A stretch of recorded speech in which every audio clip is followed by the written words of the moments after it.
Welcome to Outside Eden, two sinners discovering grace together.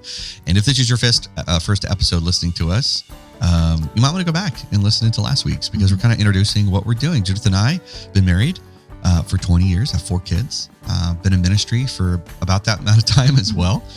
Pastor of Grace Reformed Church in Spring Hill, Tennessee. And we're not going to really talk about the book because we did last episode. So let's go ahead and jump into chapter 1. The game plan. Let's get ready. And to protect the author, we really don't want to read a lot of her quotes or really steal her information. We want to add to it. So you're going to want to read that chapter first and then come back and listen to this. We want to give some additional thoughts and really just shepherd you from our church's perspective. And if you're listening to this outside our church, we hope it's beneficial to you as well. You know, Judith, you and I've been around for enough, parenting for 20 years. Well, I guess, almost 20 years going on. And we've seen a lot of styles and we've done a lot of styles. Unfortunately. Yeah. And I don't want to spend time talking about the styles, but they come from a heart of like wanting something for your child. And so you end up picking, you have the warning parent. That is so me. We were warning parents. It was, we were trying to give our kids opportunities, but then it's like, it's interesting with our dog lady. My voice she'll listen to it. But when you guys do, you guys will give her warnings, like 9,000 warnings, and then all I have to say is lady, right? Yeah. And there's something about like the authority behind the voice. And so you have like the warning parent who's trying to use reasonableness. I totally am sympathetic to that. Maybe even feels like they're being patient. Yeah. But then it's like until you raise the voice or the threats, then they don't want to listen. So then there's the free will parent, like, I'm just going to let my children, discover life on their own. That lasts till like they're 2. and they end up hurting themselves or someone else. Right. Which I think is a big push right now in our culture with gentle parenting. I'm not saying it's all bad, but I just feel like it definitely can shift too far to one side. Yeah. Yeah. Well, and there's the helicopter parent. There's so many styles that are out there. And I don't really want to talk about styles. What we have to do is how you accomplish something really has to come from the reality of your situation, right? So this being able to identify what your children are and who they are and what's going on to them, this book does such a great job. So I just want to kind of jump on top of that. A couple of verses she uses, and I think we'll use just to kind of help us understand the reason why you have to have a game plan and the reason why you have to embrace the concept of I've got to discipline my children. Proverbs 22:15. Folly is bound up in the heart of a child. They're born with it. They are born rebels, right? So we don't, if you just kind of assume that, children they're childish and they'll make mistakes. No, there's folly, there's foolishness, there's actually sin that drives who they are. And that really helps when you're thinking about engaging this child. You're not engaging a wild animal that just needs to be tamed. You're actually dealing with someone who's being controlled by an evil heart. And that that for me, that really helps thinking like, okay, this is different. All right. Well, I'm looking over those different styles and really all of them, warning, free will, helicopter, and, I'm sure there's some other ones. They all still are really focusing on the action of the child. That's what right. that child's doing right now, yes. How it's coming out. And so what you're saying is when we really start the game plan or getting ready to decide how we're going to approach this, instead of looking at all the outside things, our focus is their heart. Why did they do that? Yeah, they did that. We don't want them to do it again. But why did they do that? That's right. Yeah. And, the rest of the book and really this chapter, I'll make the statement now and then it'll kind of unfold. It's the job of the parent is to be really the law and the gospel to the children, because the law is designed to say, hey, look, see what's wrong with your heart? Your heart drove you to do this. And the gospel is the good news that these children can seek Christ and rely on him to then fight this and find rest and joy in him.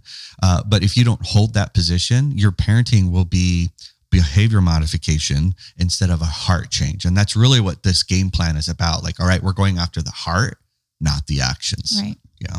And I think there's another proverb, and at times we don't really like this proverb because may mistranslated a little bit. Proverbs 13:24. It may have been what guided our first style with our first child. Whoever spares the rod hates his son, but he who loves him is diligent to discipline him. And all you have to do is go to Hebrews to prove that God demonstrates this. He disciplines us because he loves us. And it literally says anyone who isn't disciplined by the Lord is an illegitimate child, doesn't even belong to him. Now that word rod there, I think it's important that it's being used. It's a shepherding tool. It's really what it is. And I guess that's what I meant by my first comment is I feel like in the past, in culture, Christian culture, people see that verse and they think, and I'm just speaking for personal experience, I need to spank my child every time they make a mistake. That's right. Like that's how I correct them. And to what age, Yeah. And so we're not talking spanking or not spanking. No. I'm just saying, I feel like a lot of times that verse, the full focus is on the spanking. And there's so much more in that verse. Absolutely. So like the rod it's a shepherding tool. It was used for rescue, like the hook, they could reach down in a cavern and pull them out. It was used for guiding. So as they were walking with the sheep, the staff would push them on one side of the shoulder or the other, directing and guiding them. Yeah. And at times, if they were going the wrong direction, they could use it as a kind of like a tap, like, hey, come back. But the whole point of it is it's shepherding. Right. So it says, spare the shepherding of your child. And you're not really, like if you go back to Proverbs 22:15, folly is bound up in the heart of a child, but the rod of discipline drives it far from him. Remember, it's not the beating of the child, the whipping of the child. It's the discipline, the guiding, the directing of it. I think it's really important for us to understand those two. So what is discipline? Let's get into that. And then in chapter 2 is so good. I'm going to give the advertisement now because there is a massive difference between discipline and punishment. Right. So stay tuned for that next week or whenever you're listening to this. All right. So Judith, I kind of broke it down into like 3 categories, kind of how she was presenting the book, but these are really some additional ideas that I had in my mind. And because I'm a pastor, they all have C's. I just realized I did that on accident. So discipline, really, it's cultivation. When you go back to Proverbs or into Hebrews, the reason for the discipline, it's rooted in love, right? God disciplines those whom he loves. We love our children. Therefore, we discipline them. So that the word cultivation is that we're trying, you made this point in the introduction episode. We're going after their heart, their mind, their soul. So in your mind, when I use the word cultivation, what are we trying to cultivate through discipline? Well, first of all, the word in general just makes me think of a garden, right? You're cultivating it. So you are preparing the soil, you're nourishing the soil, you're working with it on a regular basis. And so it's much less reactionary as it is. This is a constant thing that we're doing. Yeah, I love that. Yeah, the gardening idea. And that's the other thing about cultivation is that it means it's not like a one and done. Right. And that's what's so hard. Like if you're thinking about training for anything, I don't care what you're training for. This is one of the things that you and I have had to teach all of our children. Anytime they try a new hobby or a new game or whatever, and they can't do it the first time, it's like, listen, this is what practice and training means. And I think if we can embrace the idea, okay, parenting with discipline requires, like you actually have to learn how to do this. It takes time. And I know that, you and I have gotten better and agreed on how it's going to work, but our first few times at it, we're like, yeah, we're not good at this at all. This is hard. Or we don't agree on how it should be done. That's right. Yeah, I would say for sure for me personally, I was total behavior modification and reactionary. That was like what I was cultivating. And when we think about parents that are living in a kingdom, the Bible says that we are to raise our children to know. It says in the fear and admonition of the Lord, it means to know them and be in awe of who they are and what they're doing. So that's the cultivation we're going after. It's not do what I tell you to do, behave correct. It's know and see the Lord, and actually happen through our parenting. Yeah. So the second one is consequences. This I'm not going to spend a lot of time here, because the next episode is going to deal with it. But when I think about discipline, it's not punishment. It's more teaching our children, this is how life works. Like you don't control the heart. You don't control your mind. They're actually consequences that God is designed to put in place.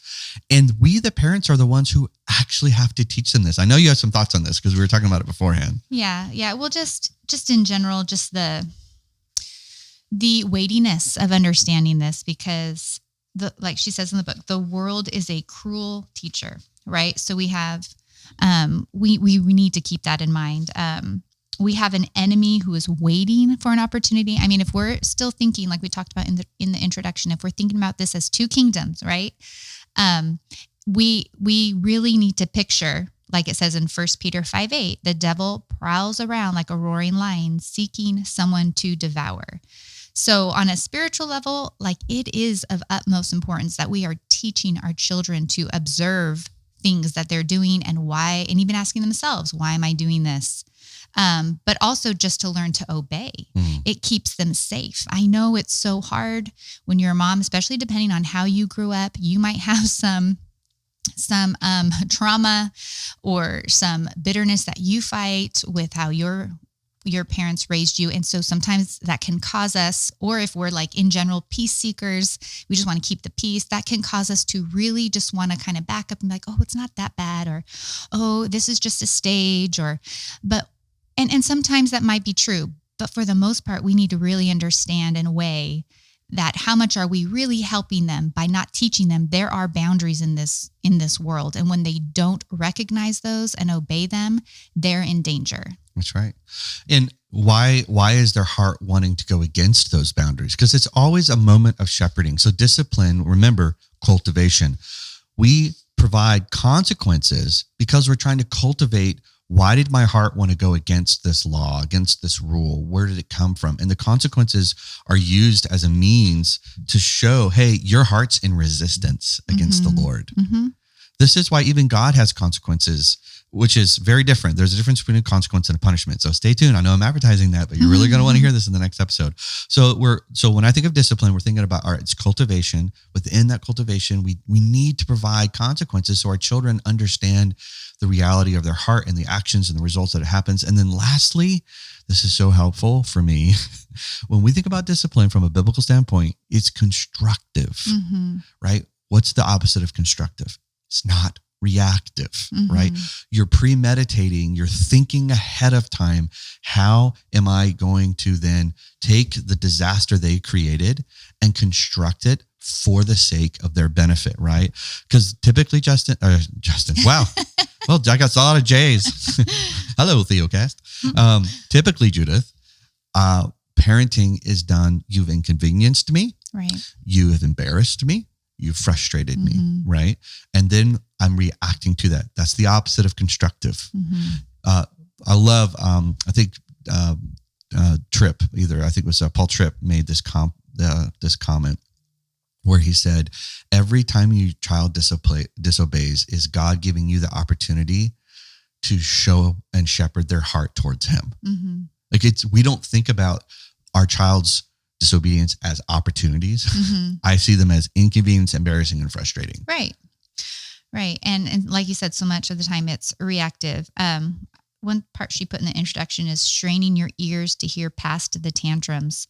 And I think that's just a good picture of slowing down when our kids are acting out or disobeying, really just slowing down to ask questions to ourselves so that we know best how to shepherd their heart in that moment. That being said, that takes work. That takes a slower process than just making them be quiet so they'll stop either driving you crazy because you're trying to think, or so they'll stop embarrassing you in the middle of the store. It really takes a lot of humility and patience to stop what you're doing and look in their eyes and try to figure out where is this coming from in their heart. And I guess I'm really referring to, well, it's funny because I think toddlers and teenagers at this point, but I'm really referring to toddlers, when they're too young sometimes to really be able to verbalize how they're feeling. It still benefits them and us if we try to take a moment and understand. And we've talked about this in past episodes, not having to do with this book, just of like, are they hungry? Are they tired? Those types of things. And then again, with teenagers, for those of you who have teenagers, just taking a minute to say, what's behind this outburst? What's behind this isolation? And really asking questions. Yeah. so many mistakes I've made. I'm feeling guilty. Well, this really comes down to, so we've kind of set up this is what you need to do, but let's talk about how it's going to be done. And this is really kind of the latter part of the chapter. I'm going to give it some additional thoughts based upon some things that she said. Again, go and read it. But I will mention the title. When I first read it, I was like, oh, cringy. I don't know if I'm going to enjoy this title, this section. And it's called Disciplined Kids Means Disciplined Parents. We just, at times, just really don't like that word. I think maybe I don't, because I'm thinking legalistic rules that don't matter. But that's not what is being, if I could probably reshape this idea in my own mind, is that it's value-based living and value-based parenting. What are you valuing? Because it will determine how you parent, right? So for instance, if the greatest value I have is my comfort and my image, then that's going to come out in my parenting, right? Because you are degrading my image and you are degrading my pleasure. Right. And you are the means of stopping that. And therefore I need to remove that. And I can hear, parents at times are like, I can't wait for my kids to be old enough and out of the house. It's because your value is you. Comfort. You're the greatest value. Yeah. Yeah. Yeah. And it's a beautiful thing how God created it. But when we're thinking about disciplined kids means disciplined parents, that's all. So we're talking about how we can show that we're disciplined. A quote, our response to life should show our kids that God is good and he is in control. I think of that and I think of being a mom and all the things we go through all day long and the frustrations we have that don't even involve our children, but they're watching how we respond to them. Again, this is not to make you feel guilty about the outburst or the entire afternoon you spent complaining the other day. Of course, I'm not talking about myself. That would never happen. No, but just so you can understand and help prepare yourself in the future, purposing in your day that you are going to work on not complaining. You're going to work on being thankful in everything that day. And I'm saying that because those are things that I have specifically prayed about this week for myself. And I have my 4th child and my oldest is going to be 20 in a couple months. So this is just like parenting them takes years and years and years, and it's a long process. Ourselves and working on the things that guide them correctly is a constant work also. And I also think of marriage, like they're watching that, how Jon and I respond to each other when we are having a disagreement, when one of us needs help and the other one is busy, or all of those things. I think that's a lot what we're pointing to here is about being disciplined. It takes disciplined parents. It does, and in marriage. I mean, and when we say discipline, it means to practice what you believe. Like, I'll give you an example. Last night, I've had 3 late nights. I've been exhausted. There's a lot going on. I'm not communicating well. Excuse me, at the dinner table. I'd like to sit next to Judith. I hadn't seen her all day, so I could just talk to her. And it did not come out right. It was just cranky. And I could realize that like about 5 minutes in or 10 minutes into dinner, I'm like, I think I need to address this. And I just told the kids, like, look, I'm not making an excuse. I'm tired. And this goes to show you that we have to be careful. And I asked them to forgive me, and I asked Judith to forgive me. I said, I shouldn't have spoke that way. That's kind of what we're talking about, in that we're modeling grace and forgiveness. Like, asking your children to forgive you is powerful because they see, wow, the very thing my parents want me to do is the thing that they do. They're modeling that, right? And that's because we want a home that's built on forgiveness and grace and mercy and kindness because of what God has given us. Like, so that kind of goes back to the focus and the cultivation. We have to model it in our marriage. Right. But then I'll just say it this way, as a pastor, you have to have that being renewed in you. This is why your church is so powerful, is that when you fail as a parent during the week, you got to be able to go and be restored and renewed, have your mind refreshed, reminding yourself that the failures of your parenting this week is not the outcome of your future, right? Your future is resting in Christ. And so we go back to him, we're renewed in him, we're refreshed in him, and then we take that back to our children. Right.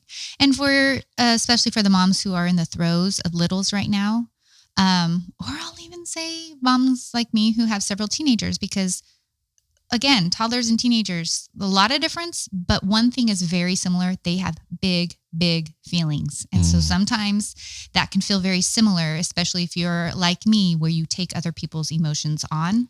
I would really stress the importance of making sure you are having time away, sometime during the day where you can have silence. I know that is not always possible. And I'm not talking about getting out for coffee every day. I am just talking about being purposeful, about filling your soul, your body, these are very practical things, making sure you ate, making sure you drank, just getting away and maybe listening to a chapter of the Bible while you drink a cup of tea. I mean, we're all filled different ways, but either way, taking time to make sure that you are having truth poured into. Yes, on Sundays. Yes, at church. Yes, women's group, those type of things. But sometimes you need it every day. And so just remembering that. I know it's kind of an obvious thing, but when you get in the busy throes of everything and you are surrounded by people 24/7, I think it's important to really realize what a power source that can be for you to just go in your room and close the door if you can, even for just 15 minutes, and renew your spirit that way. Yeah. And dads, it can be really helpful here when you get home or in the mornings. So get creative. I just want to close this chapter. We're beginning kind of the throes of walking through this. So don't be discouraged. There's a lot more to learn. But I found this so helpful, so powerful. She brought this up in the book. And so I'll just make mention to it here. You can go read her whole thoughts. The idea of what we're doing, okay, remember, this is discipline. We're cultivating something. We're talking about the ultimate aim and mission is to change and implant these kids' hearts so they love Christ, right? But we're not in charge of that. We have to rely on the Spirit's power. A couple of verses that are helpful here. This is Proverbs 22:6. Train up a child in the way he should go, and when he is old, he will not depart from it. Now, that verse is often used as behavior. I do not believe this is what it means. It's talking about the training. The training will not depart from them, meaning that the truth you've implanted into their heart will leave them. The word of God does not return void. And I think that's the hope behind it. Often this verse is used like, discipline your children right, and they will be good when they get older. Right. I don't think that's what he's meaning. It's meaning trust the words, trust the truth that you put in, because you don't know at what point God will use it to shape and mold them. Right. And one other verse, then I'll let you have some final thoughts. This is Paul writing to Timothy, who's probably one of the most famous, prolific pastors in the New Testament. He says in 2 Timothy 1:5, I am reminded of your sincere faith, a faith that was first in your grandmother Lois and in your mother Eunice, and now I am sure dwells in you as well.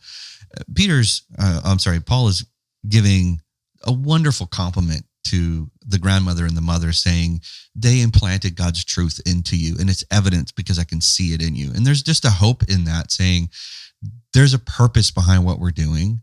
And if we could gain that in the plan ahead of time, not behavior modification, but a change of heart, and we want to implant the truth into their hearts. Yeah. And like she says, it's a long discipline. Parenting is a long-term commitment. And I think it was very freeing to me when she talked about how we don't know how they're going to turn out. That's okay, because it's not really our business. We are to faithfully take on the responsibility that God has given us as parents. We are to faithfully every day build them up and, cultivate. That's right. And trust that God is going to do what's best for them. God is going to do what he needs to do to accomplish his will in their life. And I just felt like that was really freeing, because I don't know if it's because as a homeschool mom, but there's just so much pressure because I am their main influence in everything they know. But it feels like it's all on us, and it's not. That's right. And that is a huge relief. I feel like sometimes the more control I give up, the better it feels. So just remembering that God is building them up and that he's going to accomplish his will in them. And we just need to be faithful helpers with that. That's right. I love your illustration. This is my last thought. When a missionary goes to a mission field, which your home is an absolute mission field, they have to trust in the power of the gospel to change the hearts of the people. Right. But they need to love them sacrificially, do what's right and best for them. And that's exactly what our home should look like. We're giving them God's word, but we have a unique and special way in that they're under our guidance and under our responsibility, and that we need to care for them. But don't ever forget that this is the ultimate aim. This is a mission field to develop their minds and their hearts to know the Lord. So, all right. Well, that was longer than we wanted, but there's a lot to say. Next episode is going to be shorter because it's a shorter chapter. Thank you guys for listening. And if you have any questions, let us know. We look forward to hearing from you, and we'll talk soon.